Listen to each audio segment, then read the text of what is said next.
The Prophet Muhammad couldn't have written the Quran. The Quran is a book over 600 pages long. It covers a wide range of topics and was revealed bit by bit over a period of 23 years. So if a man wrote the Quran, we already have a number of problems. If you're going to write a book like the Quran and claim it's from God, you can't make any mistakes. The book can't contradict itself, and you have to keep it consistent as you add to it over a period of 23 years and keep the message consistent. The grammar and style also have to remain the same. If the Quran is not from God, Muhammad would have to write it himself. That means in the middle of the Arabian desert, with no books around and being illiterate, he would have to know law, civil rights law, criminal law, family law, labor law, military law, personal injury law, real estate law, and tax law. He would have to know history. With little to no Christian presence in Mecca, he would have to know the stories and events in the lives of the prophets before him, the history of past nations, Judeo-Christian religious rulings, and he would have to know it well enough to somehow offer additional information and details not found in those books. He would have to know how to develop a nation, how to start a government, know about worship and purification, invent dietary laws, know psychology, about raising children, arbitration, distribution of wealth, finance, and business. In the area of science, he would have to know embryology, oceanography, about plate tectonics, cloud formation, UV rays, know about plants, mountains, bees, the human brain, the Big Bang, and the expansion of the universe. And in order to make the book complete, he would have to have knowledge of the future so he can write things that will happen in the years to come. He would have to be a time traveler in order to insert his name and mention in the Bible.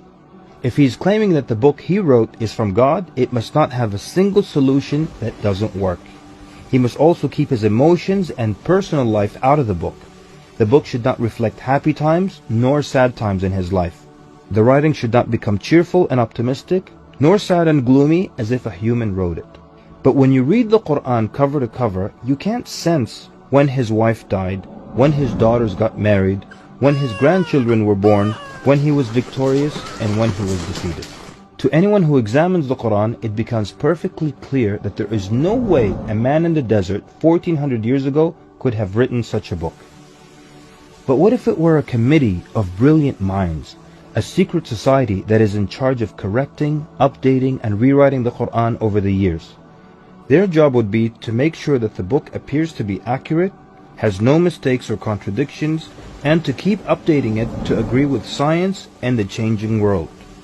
If that were the case, then there would be other versions of the Quran. Due to edits and improvements, we would have new edited versions and old versions with mistakes.